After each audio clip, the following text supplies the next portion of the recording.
So am I audible properly? Okay.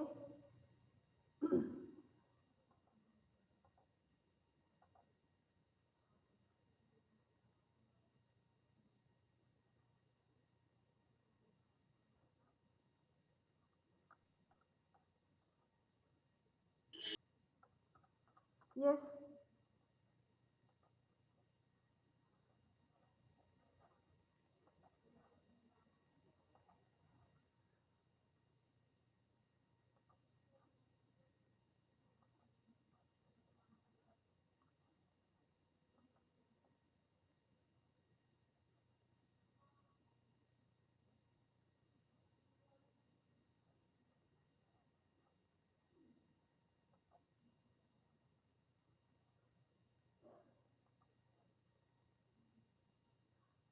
बच्चे, good afternoon. So let us start with the today's topic. Last class we discussed some topics related to this variable thickness film, that is waste shed film. Last class we discussed the topic of waste shed film. Waste shed film में हमने थोड़ा सा ही पढ़ा था, ज़्यादातर इसमें है नहीं. वेज शेड फिल्म में सबसे पहले वो define this thing, what do mean by a wedge. Wedge क्या है? We define that thing. So wedge shaped film क्या होता है? Any thin film whose thickness is not remaining constant but it is varying from point to point in a regular manner. Okay, a thin film of variable thickness like this is known as your wedge shed film. Then this is how we calculated the part difference. In this case part difference में हमारी कितना आ रहा था? We calculate the value of part difference, that is this is 2 mu t cos r plus alpha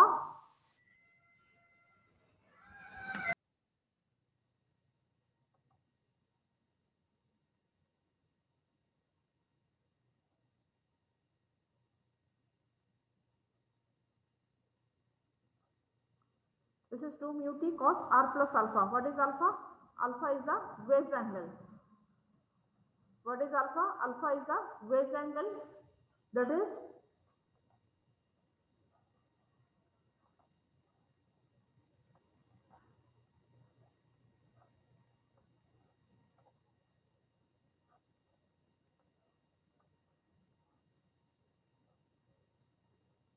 alpha is the wedge angle, that is the angle enclosed between the contact point of the. So actually wedge shed film can be formed by two glass slides resting on each other at one end and separated by a thin spacer at the other end. Suppose we are taking two glass slides and we are of the same size and we are placing one thin sheet of paper one side, then that can be considered as a thin sheet of wedge. Okay, that can be considered as a wedge shed film. उसको हम veg shaped film कह सकते हैं. Okay, तो हमने इसमें यहाँ तक क्या था? पार्ट डिफरेंस कितना है? पार्ट डिफरेंस अगर हम फिगर के हिसाब से देखें, अकॉर्डिंग टू दिस फिगर हमने लिखा था, that is BC plus. Yes. Excuse me, ma'am. I'm Yes, some children are in the waiting room.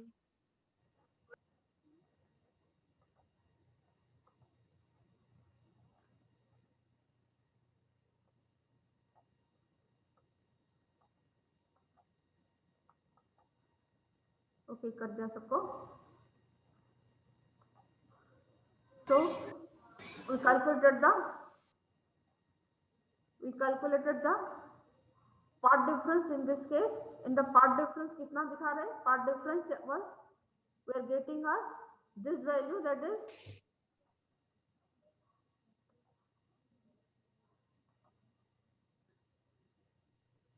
हाँ बच्चे थोड़ा जल्दी जल्दी आ जाओ वरना क्लास में फिर डिले हो रहा है.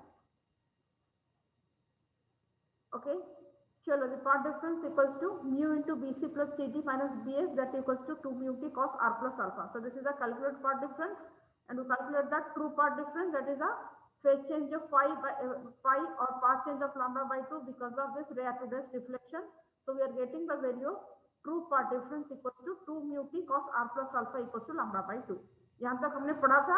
फिर इसमें से हमने कंडीशन, अगर हम पार्ट डिफरेंस को लिखेंगे for bright fringe, then part difference कितना होता है? That will be equals to even multiple of lambda by 2, that is 2n into lambda by 2 accordingly 2 mu t cos r plus alpha will be equals to 2n minus 1 lambda by 2. Similarly for dark fringes part difference कितना होता है 2 mu t cos r plus alpha plus lambda by 2, that will be 2n plus 1 lambda by 2.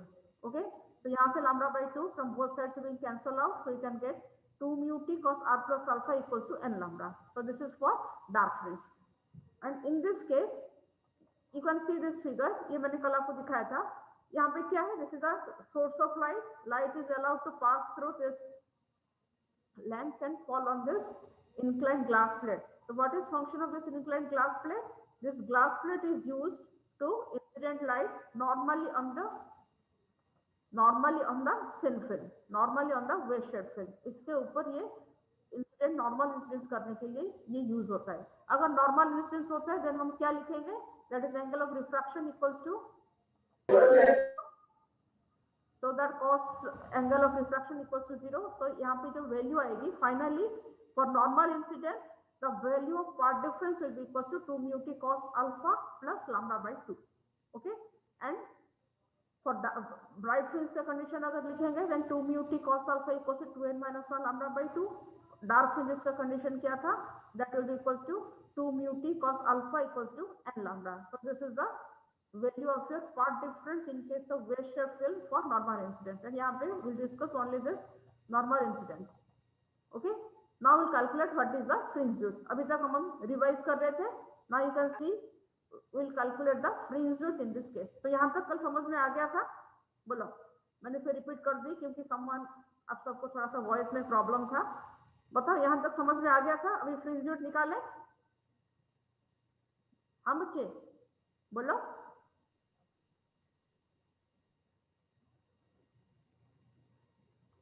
हाँ बच्चे आगे चले या नहीं चले? Yes Yes, ma'am. चले तो कोई रेस्पॉन्ड तो दो. एक तो क्लास में इधर उधर के बच्चों को अंदर घुसा के डिस्टर्बेंस करते हो.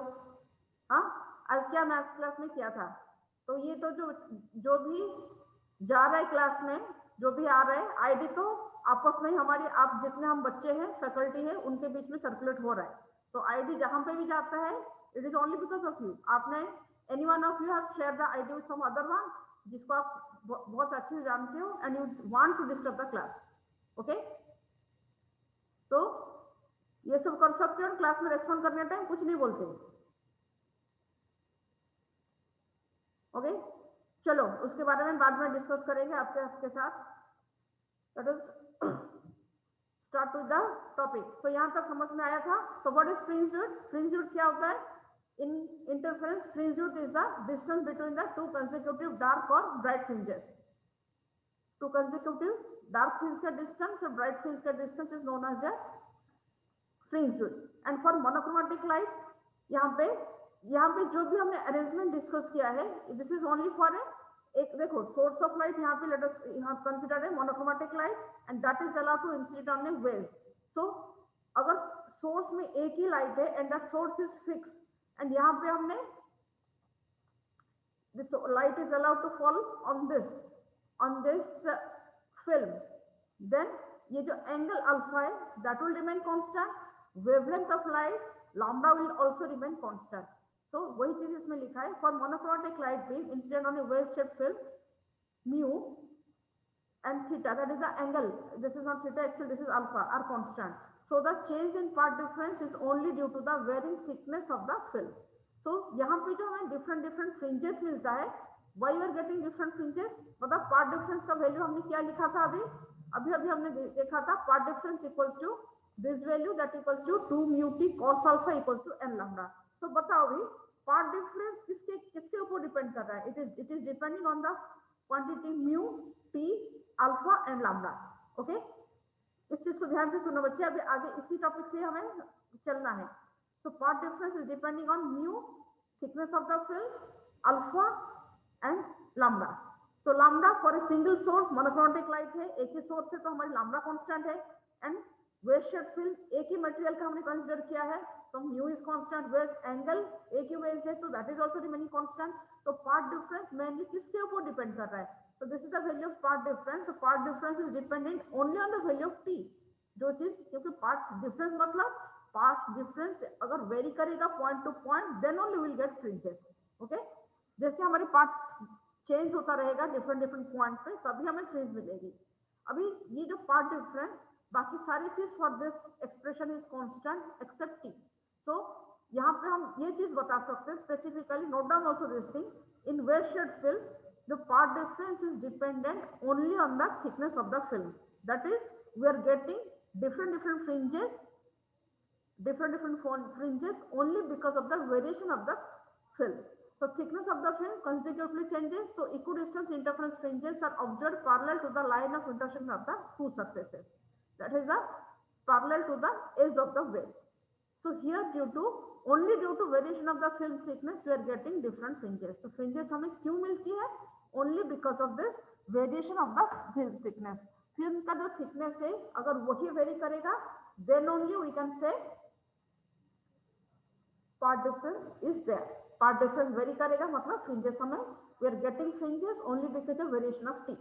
तो एक पॉइंट पे अगर हम बताएंगे इस कॉन्टैक्ट पॉइंट में थिकनेस कितना है 0, यहाँ पे थिकनेस T1, यहाँ पे T2, T3, ऐसे होते होते डिफरेंट थिकनेस पे हमें डिफरेंट फ्रिंजेस मिलेगी। Okay, so this is the fringe width we are considering. Now let us see, come to this thing, fringe width beta we are going to calculate. अभी देखो, suppose see this figure, यहाँ पे एक figure है, late us see this figure. In this figure अभी suppose यहाँ पे thickness of the air film in between the to surfaces कितना है, नोट डाउन बच्चे, फटाफट लिखो, इस चीज को समझ जाओगे, थोड़ा सा ही चीज है। Thickness of the film is T1। यहाँ पे लेट अस कंसीडर हमें mth कोई एक पर्टिकुलर डार्क फ्रिंज मिल रहा है। तो क्या फ्रिंज मिल रहा है? Suppose we are considering mth dark fringe, यहाँ पे लिखा है mth dark fringe we are getting. तो हम पार्ट डिफरेंस का condition for mth dark fringe क्या लिख सकते हैं? T1 थिकनेस में मिल रहा है, so you can write 2 mu T1 cos alpha equals to m lambda, and thickness T3 इस थिकनेस पे, कौन सा थिकनेस पे, जो C प्राइम C लिखा है, suppose thickness of the air film at this point is T3, so at this T3 thickness we are getting अगला dark fringe, that is the next dark fringe जो होता है, ये m थे तो ये हो गया m+1 डार्क फ्रिंज हमें इतने थिकनेस में मिल रहा है। तो इसके लिए कंडीशन क्या लिख सकते हैं? 2 mu T3 cos alpha equals to m+1 lambda। Okay, यहां तक समझ में आया कैसे लिख सकते हैं? हाँ बच्चे बोलो, बच्चे बोलो, यहां तक समझ में आया क्या लिखा हमने? Yes ma'am. अभी यहाँ पे दोनों इक्वेशन को हम माइनस करेंगे, यहाँ से यहाँ को डिफरेंस निकालेंगे, देन कितना आएगा? This is 2 mu T3 minus T1। Note करो बच्चे, मैं ब्लैक बोर्ड ज्यादा यूज नहीं कर रही हूँ, तभी मैंने पीपीटी पूरा एक एक लाइन का जितना ब्लैक बोर्ड में लिखते हैं उतना बना दिया, सो दैट आपको समझ में आ जाए।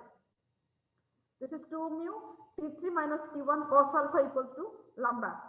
ओके, अभी बताओ, ये जो एक फिगर हमने बनाया है, इन दिस फिगर ये थीटा है, पर इसको आप अल्फा ले लो क्योंकि हमने स्टार्टिंग में इसको अल्फा ही लिया है। ठीक है, ये जो wave angle we defined as alpha, तो यहाँ पे थीटा लिखा है क्योंकि मैं फिगर ड्रॉ नहीं कर पाई, तो ये जहां से मुझे फिगर मिला यहाँ पे थीटा लिया था, पर इसको आप कंसीडर कर लो अल्फा। ओके, ये एंगल अगर अल्फा है, देन ये एंगल कितना होगा? ये एंगल भी अल्फा होगा। If this angle is alpha, then also this angle is alpha. So what is the value of tan alpha in this? अभी देखो, this is T1, a prime, a का value जो है, फिगर को थोड़ा बड़ा करो, दिख रहा है या थोड़ा बड़ा करूं? Okay, this is your a prime to a का वैल्यू कितना है? T1। C प्राइम से C का वैल्यू कितना है? T3।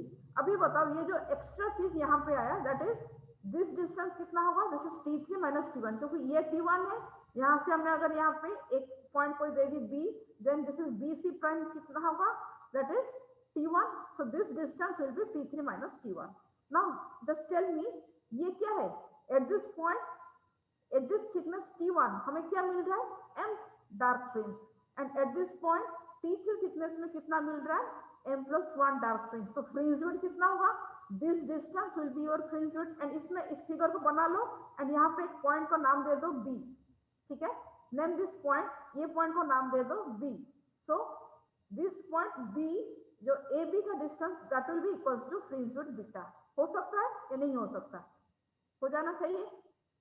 ये एक पर्टिकुलर डार्क फ्रिंज, ये उसका next dark fringe, and distance between any two consecutive dark fringes क्या होता है? बीटा।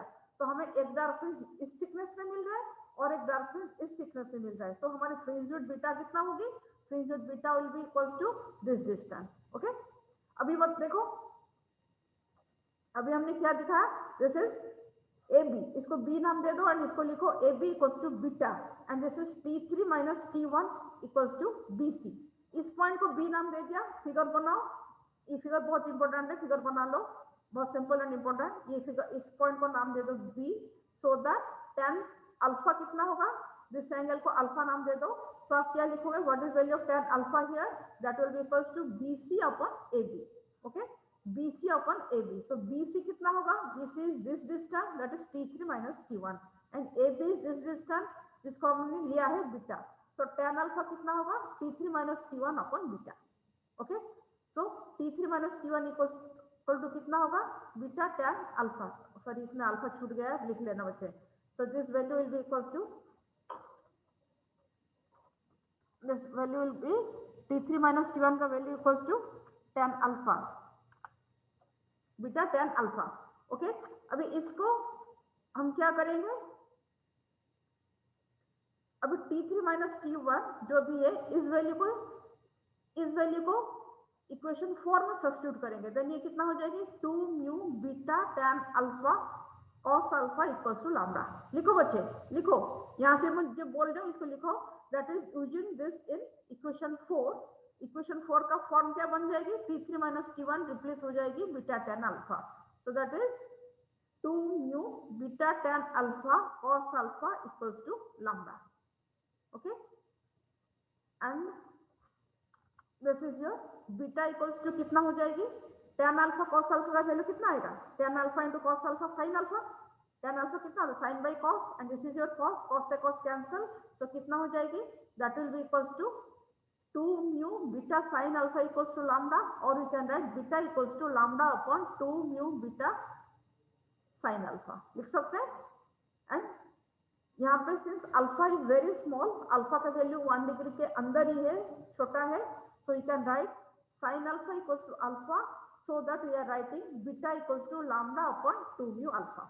ओके, अगर यहाँ पे हमने एयर फिल्म कंसीडर करेंगे, देन म्यू का वैल्यू कितना हो जाएगी, mu will be equals to 1, so beta equals to lambda upon 2 alpha. ये डिपेंड करेगा, इस वाले जो क्वेश्चन है इसमें से बहुत न्यूमेरिकल आते हैं, ठीक है, ये वाला जो पोर्शन है इस वाले में आपका for this expression you are getting large number of numericals, तो ये फॉर्मूला को समझ लोगे तो सपोज आपको 5 फ्रिंजेस का डिस्टेंस दिया है, देन फ्रिंज विड्थ निकाल के इस क्वेश्चन को सॉल्व कर सकते हो, ठीक है। एंड पर्टिकुलर अगर कोई मटेरियल ऑफ द वेज दे दिया, रिफ्रैक्टिव इंडेक्स उसका गिवन है, देन फ्रिंज विड्थ निकाल सकते हो, या फिर फ्रिंज विड्थ गिवन है, रिफ्रैक्टिव इंडेक्स निकाल सकते हो, ऑल दिस थिंग्स। ओके, अगर एयर है तो then beta is equal to lambda upon 2 alpha. Okay, चलो बताओ, अभी तक समझ में आया, नहीं आया, बोलो, फिर आगे चलेंगे, बोलो बच्चे, मुझे रेस्पॉन्स चाहिए सबका। Yes ma'am. आ गया सबको समझ में, नोट बना लिया आपने? हाँ यस मैम। हाँ, ठीक है, तो आगे चले, किसी को कोई डाउट है तो बोलो, डाउट है तो फिर से डिस्कस कर सकते हैं। ओके, अभी इसके आगे का चीज को देखो, ये थ्योरेटिकल कुछ चीज आपको समझना है। This is the features of your wave shaped thin film. क्या है, यहाँ पे हम ये दिखा सकते हैं, जो फ्रिंज यहाँ पे बनती है, ये क्या है, fringes are straight, equidistant and parallel, and fringes are of equal thickness, fringes at the apex is dark. सबसे लास्ट पॉइंट से स्टार्ट करेंगे, लास्ट पॉइंट जो है सबसे सिंपल है, fringes at the apex is dark. Apex मतलब ये जो कॉन्टैक्ट पॉइंट ओ, यहाँ पे will always get a dark fringe. क्यों, बोलो क्यों होगा, कैसे होगा, बोलो। ये सबसे इजी पॉइंट है, इसके अंदर जो है देखो, ये क्या है, ये जो O A glass light, O B A glass light, and ये जो फ्रिंजेस बनती है ना, ये जस्ट इसके ऊपर ही बन जाती है, जस्ट हल्का सा ऊपर ही बन जाती है, that's why the fringes are said to be localized fringes. अभी ये जो फ्रिंजेस है ना, ये इसमें ऊपर के पैटर्न में दिखाया, ये है ब्राइट डार्क करके दिखाया। अभी यहाँ पे ये बोल रहे क्या है, ये कॉन्टैक्ट पॉइंट में एक डार्क, एपेक्स मतलब कॉन्टैक्ट पॉइंट में will get a dark fringe. तो डार्क फ्रिंज क्यों होगा, बोलो, कैन एनीवन? हम डार्क या ब्राइट कैसे डिफाइन करते हैं? पार्ट डिफरेंस से डिफाइन करते हैं। और पार्ट डिफरेंस का कंडीशन लिख देखो क्या हमने लिखा था, पहले भी क्या लिखा था, that is delta will be equals to 2 mu t cos r plus alpha plus lambda by 2. This is the value of path difference. इससे आगे बोलो, बताओ वहां पर डार्क फ्रिंज क्यों आएगा? इस कंडीशन से, इसी कंडीशन से आपको बताना है। So why you will get a dark fringe at that point? बोलो एट दिस पॉइंट क्या होता है, so that you are getting dark fringes. Dark fringes हो रहा है तो उसका कंडीशन सेटिस्फाई करता होगा तभी आ रहा है। बोलो व्हाट आर द कंडीशन, क्या सेटिस्फाई करने से यहाँ पे डार्क फ्रिंज आएगा? ये मैंने लिखा नहीं, मैं खाली समझाऊंगी भी इससे आगे, क्योंकि इसे समझना है, इसको मैंने कुछ एक्सप्लेन नहीं किया है। तो आप बोलो क्यों आएगा? लिखो सारे बच्चे लिखो, डेल्टा इक्वल्स टू क्या है? तो आपका part difference delta equals to this is 2 mu t cos r plus alpha plus or minus lambda by 2, and in this case भी क्या हो जाएगा? in this case is 2 t and यहाँ पे हमने ये ले लिया, this is cos alpha plus or minus lambda by 2। क्या होगा, क्यों यहाँ पे डार्क फ्रिंज आएगी? लिखो यहाँ पे कंडीशन लिखो, एट द कॉन्टैक्ट पॉइंट, लिखो at the contact point t का value equal to 0। At contact point जहां पे कॉन्टैक्ट पॉइंट O होता है, at the contact point thickness t equal to 0। चाहे ये फॉर्मूला लिखो, ये फॉर्मूला लिखो, t का वैल्यू 0 है तो ये कितना हो जाएगी आपका डेल्टा का value, delta is equal to 0 plus lambda by 2। Okay, ये प्लस लिख सकते हो, माइनस लिख सकते हो, प्लस और माइनस कुछ भी लिख सकते हो, हमने इसको प्लस लिख लिया। डेल्टा का वैल्यू कितना आया? Lambda by 2। Delta equals to 0 plus lambda by 2, तो लैम्डा बाय 2। तो लैम्डा बाय 2 मतलब क्या है? This is 1 into lambda by 2, so this part difference is odd multiple of lambda by 2। लिखो जो मैं बोल रही हूँ उस चीज को लिखो, this is odd multiple of lambda by 2। Hence at this point part difference जब odd multiple होता है मतलब this is the condition for a dark fringe। okay, odd multiple मतलब destructive interference हो रहा है, destructive interference का ब्लैक condition बोर्ड ब्लर है बिल्कुल। अरे लिखो, मैं जो बोल रही हूँ लिखो, आप लिखो ना, मैं जो बोल रहे लिखो, लिखो delta equals to 2 mu t cos alpha plus और माइनस लैम्डा बाय 2। हमने ये डिराइव कर लिया था पहले। ओके, पार्ट डिफरेंस जो है, part difference equals to 2 mu t cos r plus, आपको तो हमने नॉर्मल इंसिडेंस के 0 ले लिया, सीधा लिखो 2 mu t cos alpha plus और minus lambda by 2। Okay, this is part difference equals to 2 mu t cos alpha plus और माइनस लैम्डा बाय 2। प्लस लिख लो, आपने पहले प्लस लिखा था, माइनस मत लिखो, प्लस लैम्डा बाय 2। ओके, इतना लिखा। अभी लिखो at the contact point, note down, at the contact point thickness of the film कितना हम लेंगे? Thickness equal to 0 at the contact point. Okay, thickness 0 हो गया तो डेल्टा का वैल्यू कितना हुआ? बोलो, ब्लैक बोर्ड नहीं दिख रहा है, मेरे को सुन के खाली बोलो, डेल्टा कितना होगा? 2 mu t cos alpha that equal to 0। t का वैल्यू अगर 0 है, then 2 mu t cos alpha का वैल्यू कितना होगा? 0 प्लस लैम्डा बाय 2। ओके, तो पार्ट डिफरेंस का वैल्यू कितना आएगा? लैम्डा बाय 2 खाली आएगा ना। लैम्डा बाय 2 मतलब it is it even multiple of lambda by 2 और ऑड मल्टीपल? मतलब लैम्डा बाय 2 खाली मतलब 1 into lambda by 2, 1 is an odd number. अगर 1 ऑड नंबर है तो यहाँ पे क्या आया? कंस्ट्रक्टिव इंटरफेरेंस आया या डिस्ट्रक्टिव इंटरफेरेंस आया? ऑड मल्टीपल में क्या आता है? ऑड मल्टीपल मतलब डिस्ट्रक्टिव इंटरफेरेंस। डिस्ट्रक्टिव इंटरफेरेंस मतलब हमें क्या फ्रिंज मिलेगी? Will get a fringe of minimum intensity, that is will get a dark fringe. So ये लास्ट पॉइंट जो है that is fringes at the apex is dark. Okay, अभी देखो ये जो चीज है, fringes are of equal thickness. Second point जो है, this are fringes are of equal thickness. इसका मतलब क्या है?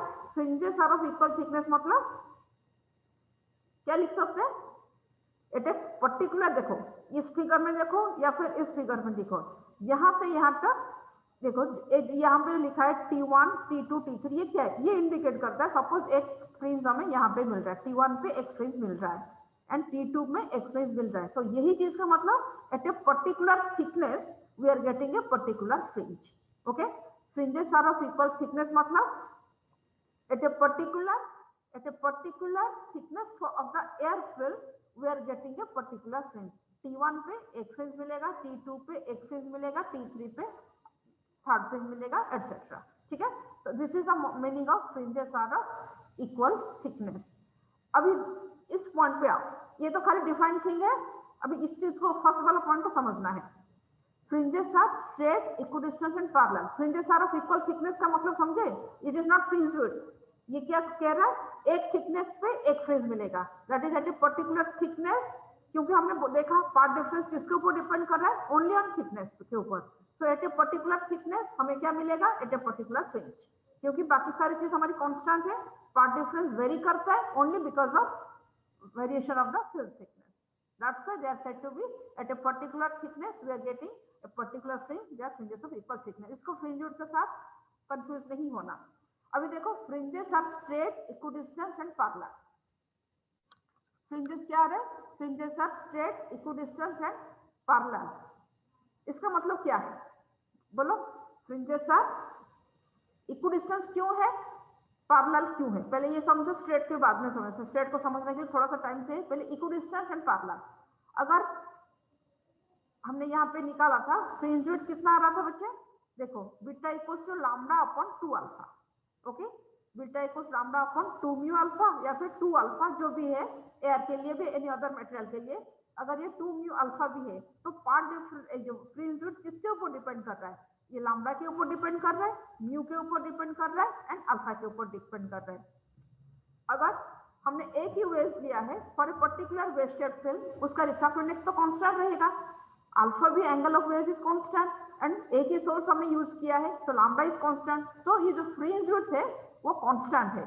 कांस्टेंट मतलब किसी भी दो फ्रिंज के बीच में जो डिस्टेंस है that will be constant. Okay, so constant मतलब अगर कोई भी फ्रिंज ले लेंगे, distance between any two consecutive fringes, the distance is same, मतलब we can say fringes are equidistant. Okay, and अगर इक्विडिस्टेंट है और स्ट्रेट है देन ये पैरेलल भी होगा। ओके, अभी इस चीज को देखेंगे, that is why they are said to be straight. अगर देखो बहुत सारी लाइन आपने ड्रॉ कर दी, ओके, अगर लाइन सारी स्ट्रेट है, सबके बीच में डिस्टेंस अगर सेम है, देन हम क्या कहेंगे, all the lines are straight, equidistance and parallel. Okay, अगर इक्विडिस्टेंस है, स्ट्रेट है, देन पैरेलल अपने आप आ जाएगी। अभी बताओ ये स्ट्रेट क्यों है, why they are said to be straight. Okay, ये भी मैंने आज लिखा नहीं है। ओके, ये मैं आपको लिख के ऑलमोस्ट मेरा पीपीटी तैयार हो गया आपको सेंड करने के लिए। इसका एक्सप्लेनेशन खाली मैं नहीं लिखा था, इसको समझ लो, मैं आज इसको लिख लूंगी, पीपीटी में भी लिख लूंगी। ठीक है, तो why the fringes are said to be straight. अभी देखो ये जो एक वेस्टेड फिल्म है, इस चीज को देख रहे हो ना, you can observe this thing. Yes अभी मैम। बताओ इस चीज को देखो ध्यान से, ये जो रेड लाइन यहाँ से यहाँ तक है एक पर्टिकुलर थिकनेस में, जितने सारे point is coming under A particular thickness T1, इनका लोकस क्या होगा, क्योंकि हमने दो ग्लास स्लाइड ही कंसीडर किया है। लोकस मतलब this is the upper surface of the glass slide. ये क्या है, ये एक स्ट्रेट लाइन होगा नहीं होगा, लोकस को समझ रहे हो ना, लोकस मतलब the points lying on A particular thickness. ये थिकनेस का देखो, ये T1 थिकनेस कहाँ से स्टार्ट है, इस ग्लास स्लाइड का स्टार्टिंग पॉइंट से, फिर ये ग्लास स्लाइड का थिकनेस जहां तक कंटिन्यू करेगा तब तक थिकनेस आपका T1 रहेगा। सिमिलरली ये suppose T3 thickness, T3 thickness starting कहाँ पे, एक साइड से जो ग्लास स्लाइड का, दो ग्लास स्लाइड का कॉन्टैक्ट लिया, ये थोड़ा सा हाइट में एक साइड से ही स्टार्ट हुआ, अगेन ये यहाँ तक जाके दिस पॉइंट तक ये कंटिन्यू किया। So these are the locus of all the points corresponding to a, note down this line, no, why the fringes are straight. Okay, Newton Singh में वही चीज को हम एक्सप्लेन करेंगे, why you are getting circular fringes. Okay, fringes are straight, why they are fringes, because locus of all the points corresponding to a, locus of all the points corresponding to a particular thickness of the film is in the shape of a straight line. ठीक है, locus of all the points corresponding to a particular thickness of the film is in the shape of a straight line. Okay, that's why the fringes are said to be straight line fringes. Okay, एक thickness पे जितने सारे air film का जो point लाई करेंगे वो उनका locus जो है वो स्ट्रेट लाइन है। अनदर थिकनेस पे एक जो फ्रिंज बन रहा है मतलब थिकनेस, वहां पे अनदर थिकनेस आ गई, वहां पे उनका भी जो लोकस है वो स्ट्रेट लाइन है। That's why we will get straight line fringes. ठीक है, सबसे फर्स्ट स्लाइड में हमने शायद फ्रिंजेस दिखाए थे थोड़ा थोड़ा, ये है तो दिस आर योर जो फ्रिंजेस को हमने दिखाया, फ्रिंज पैटर्न जो बनेगा वो ऐसे ही बनेगा, ठीक है। Alternate bright and dark fringes, ये बिल्कुल यहाँ पे स्ट्रेट दिखेगा। ये स्ट्रेट क्यों है? ये जो ग्लास स्लाइड ऊपर है उनका जो लेंथ है, ठीक है, ये तो उसका थिकनेस है, उनका जो लेंथ है ग्लास स्लाइड का जो लेंथ मतलब क्या है? Breadth, you can say breadth. Length तो this is length, this is thickness and इनका जो ब्रेड्थ है, ब्रेड्थ किसी भी थिकनेस पे अगर उनका ब्रेड्थ को देखेंगे देन वो क्या है? उनका जो शेप है that is in the shape of a straight line. That's why we can say we are getting equidistant fringes. Okay, fringes are straight, equidistant and parallel. बताओ समझ में आया ये तीनों पॉइंट या नहीं आया? बोलो, हाँ बच्चे बोलो, तभी आगे चलेंगे, क्योंकि ये स्ट्रेट समझना थोड़ा सा मुश्किल होता है, वरना मैं और कैसे ही समझाऊंगी। ओके, समझ में आया या ये फिर से बता दो स्ट्रेट कैसे होता है? फिर से बता दे। Okay, suppose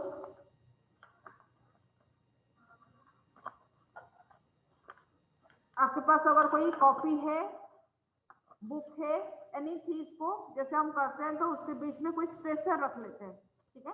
we are placing a spacer in between.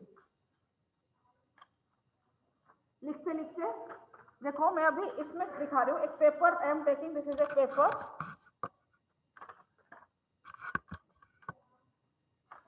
Okay, this is the paper, या फिर आपका कॉपी कहीं पे भी है, आप पढ़ते पढ़ते क्या करते हो, ये है डस्टर है, मैंने इसके बीच में ये डस्टर को प्लेस कर दिया, ठीक है। ये पेपर है, पेपर को मैंने ऐसे फोल्ड किया and I am placing the duster in between. तो ये जो एक शेप है, अपने कॉपी के बीच में ऐसे डस्टर को, पेन को किसी को रख दिया, so we are getting a वेस्ट शेप फिल। ये जो एक शेप बनता है, ये कॉपी में या बुक में अच्छा दिखता है, but I don't have copy and book now. तो एक पेपर में हमने दिखाया, तो ये जो है this is the variable thickness air will be enclosed between the to surfaces. अभी यहाँ पे लोकस क्या है? अगर इसका थिकनेस, अभी ये देखो ये ऊपर है, इसका हाइट यहाँ पे जो भी एयर फिल्म है, ये एयर फिल्म कहाँ से कहाँ तक इतना है थिकनेस का रहेगा? टिल दिस पॉइंट, यहाँ से लेके ये जो पेपर का एंड तक, यहाँ तक ये थिकनेस कांस्टेंट रहेगा। या फिर अगर इस पॉइंट को से थिकनेस स्टार्ट होता है, starting from this point till the end of to the paper का जो एंड हो रहा है, जहां पे अदर एंड, वहां तक वही थिकनेस कंटिन्यू करेगा। एंड ये जो थिकनेस है, इस जो थिकनेस का जो लोकस ऑफ पॉइंट्स, यहाँ से जितने सारे पॉइंट लाई करेंगे एट ए पर्टिकुलर थिकनेस, उनका लोकस क्या है? ये अगर ये वाला पोर्शन अगर स्ट्रेट है then it will be straight, so the locus of all the points corresponding to a particular thickness of the film क्या है? वो स्ट्रेट लाइन ही होगा। ओके,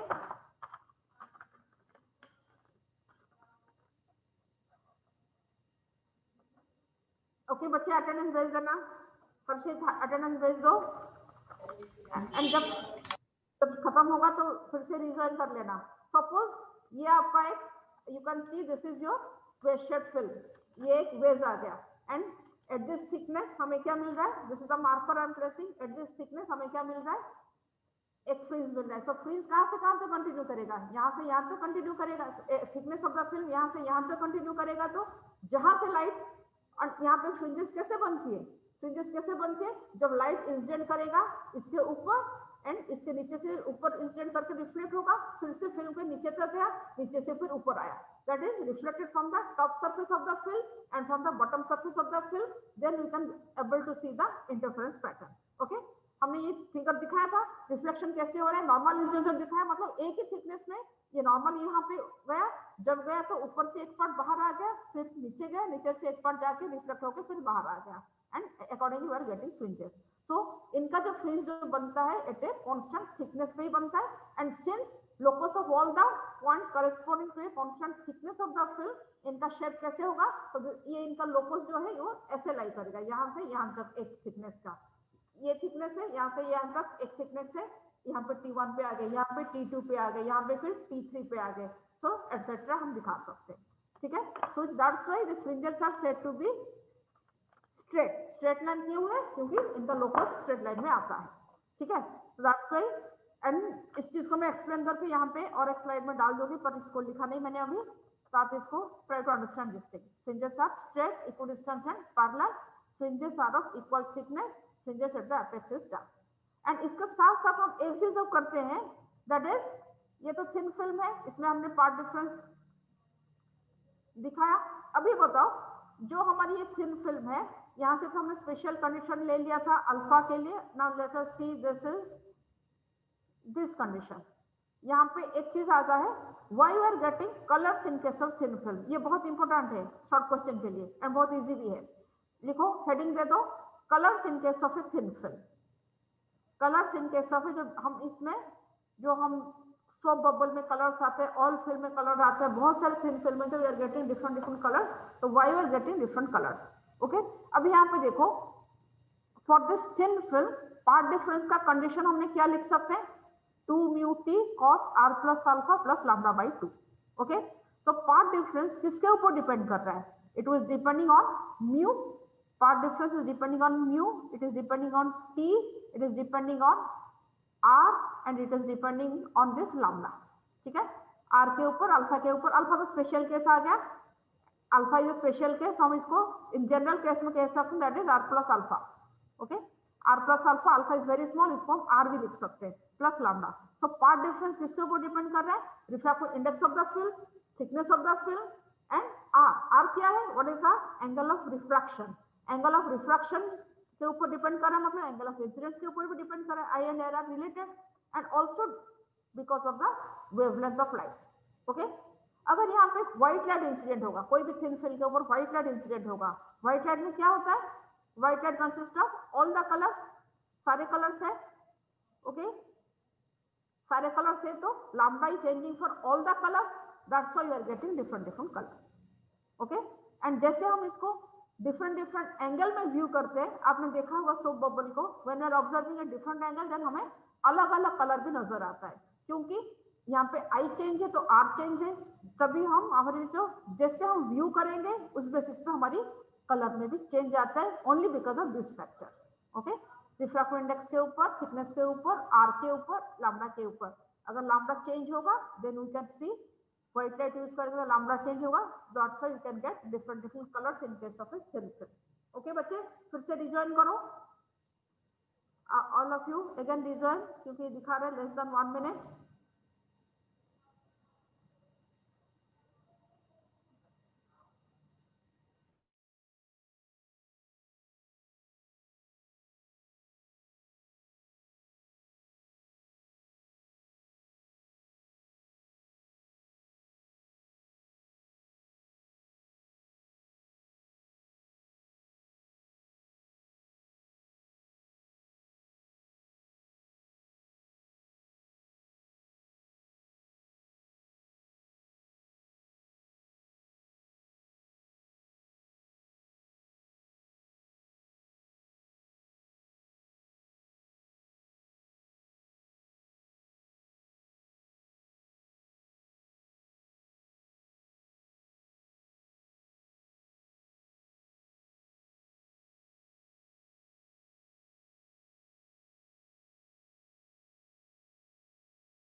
हाँ बच्चे, चलो समझ में आया जो पढ़ा, अभी जो Yes. पढ़ा आ गया या फिर? Yes, ma'am.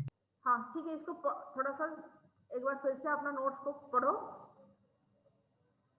Then will discuss. क्यों, कल भी हो जाएगी आपका न्यूटन्स रिंग, स्टार्ट करना पड़ेगा।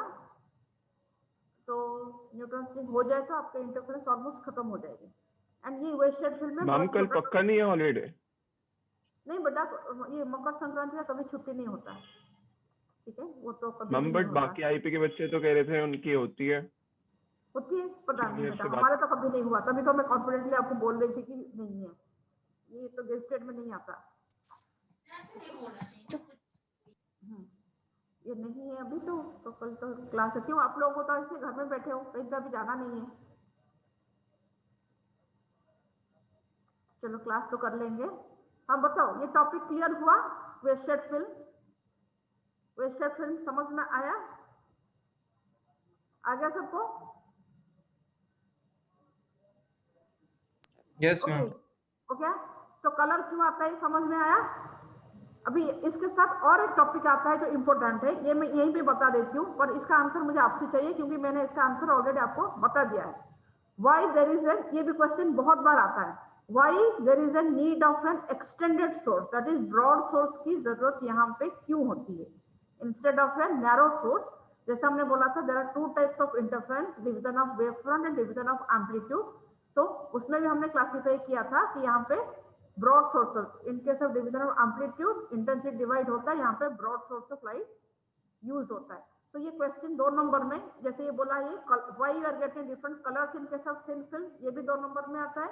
कभी कभी ये भी आ जाता है, why there is need of an extended source in case of a interference by division of amplitude और इन थिन फिल्म इंटरफेरेंस। इसका आंसर क्या होगा मैंने ये बता भी दिया था। एंड ये क्वेश्चन जो छोटे छोटे बोल रहे हो ना, इसको भी नोट करके रख लो, ये बहुत बार ये क्वेश्चन आया है, रिपीट हुआ है। ओके बोलो, एक्सटेंड सोर्स की जरूरत क्यों होगी, क्यों पड़ेगी मतलब,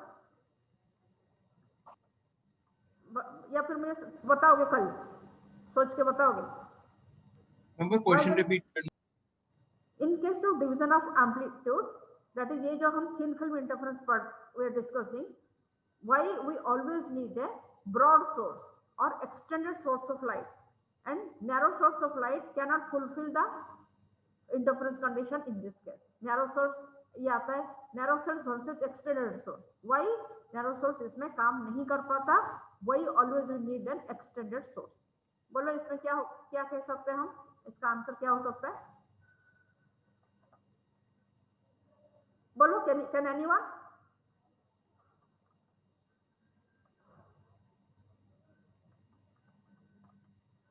सपोज हम ऐसे कोई भी फिल्म लेते हैं, ठीक है, यहाँ पे तो हमने एक इंसिडेंट ने दिखा दिया, ये कहाँ पे गया along दिस डायरेक्शन, ये कहाँ पे गया along दिस डायरेक्शन। तो कभी भी बड़ा सोर्स है, ओपन में हम फिल्म देख रहे हैं, तो जो थिन फिल्म में कलर देख रहे हैं, जो भी देख रहे हैं, तो यहाँ पे क्या है, broad source of light use होता है।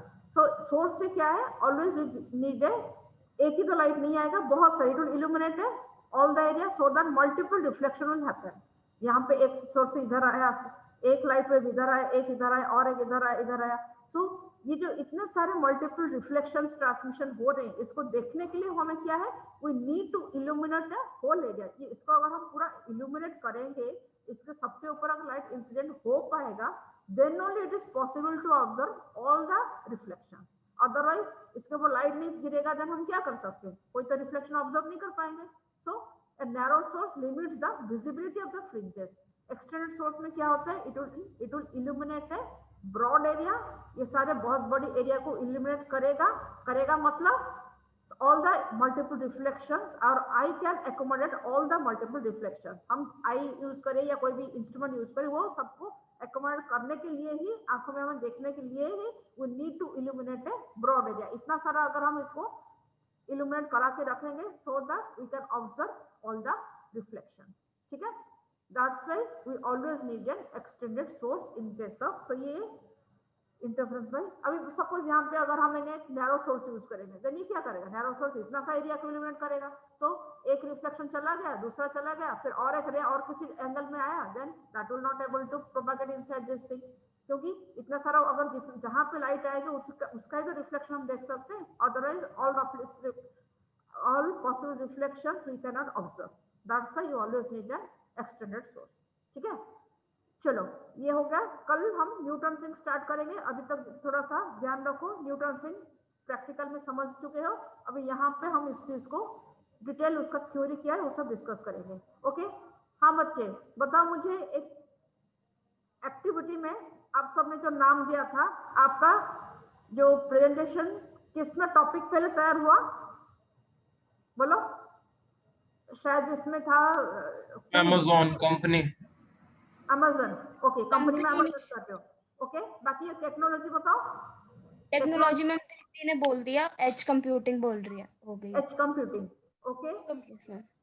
ओके। तो ये सारे आपका जो एज कंप्यूटिंग में आपका ये टोटली सीएससी का ये न्यू फील्ड है या क्या है? What is this thing? Ma'am, it's an advanced version of cloud computing. Okay, very good. तो फिर तो बहुत बढ़िया है, ठीक है। So you can prepare on this topic. बाकी क्विज में 2 बच्चे नाम दिए थे, आप क्वेश्चन धीरे धीरे सर्च करके बनाना स्टार्ट कर लो, ओके। बाकी अदर बच्चे जो है न्यूज तो आपको देखते रहना, क्योंकि अभी तक आपको 15 दिन का न्यूज जब तक होता है तब तक आप 15 दिन का न्यूज जो भी आपका technology related news, okay, science and जो आपका कंप्यूटर साइंस या फिर जो भी टेक्नोलॉजी रिलेटेड न्यूज उसको आप दिखा सकते हो। नॉट ओनली कंप्यूटर, बाकी अदर टेक्नोलॉजी का न्यूज आप दिखा सकते हो, ठीक है। वो आप पीपीटी उसका बना लो, उस टेक्नोलॉजी के ऊपर पीपीटी बना लो। बाकी अदर बच्चे इनका जो टॉपिक हो गया है उनको एक्सक्लूड करके आप फिर सोच लेना कि आप क्या क्या टेक्नोलॉजी कंपनी बना सकते हो, ठीक है। उसको बारे में सोचो एंड अकॉर्डिंगली आप मुझे धीरे धीरे नाम देते रहो, सो दैट हम इसको पूरा कंप्लीट कर सकते हैं, ठीक है। मैम दिस सैटरडे तो क्लास नहीं है ना? दिस सैटरडे का तो है नहीं, मोस्ट नेक्स्ट प्रॉब्ली सैटरडे होगी ना? नेक्स्ट के लिए होगी, ओके। उसका नेक्स्ट के लिए होगी, तो आप तब तक का प्रिपेयर करके अपने आप को सेट करके रखो, ठीक है। आपका फ्री टाइम पे ये काम आराम से हो जाएगा। बाकी जो बच्चों का, मुझे फिर से इन बच्चों को छोड़ के बाकी फिर एक सेट ऑफ बच्चों का नाम चाहिए, तो आप टेक्नोलॉजी कंपनी सोच के रखो, क्योंकि एवरी क्लास में मुझे मेरे लिए बोलना पॉसिबल नहीं है, क्योंकि इसमें भी हमारा टाइम वेस्ट होता है, ठीक है। So you try to do this thing, okay. And ये जो है ट्रेसपासिंग हो रहा है क्लास में, इधर उधर के फालतू बच्चों को आईडी भेज रहे हो, इसके लिए फिर मुझे स्ट्रॉन्ग एक्शन लेना पड़ेगा, आप इसका ध्यान रखो, ठीक है। तो इसमें कोई बदमाशी नहीं चलेगी। आज भी आपने बहुत डिस्टर्ब किया, ओके। चलो, now I am stopping, ending the class, okay. Will meet फिर टुमारो।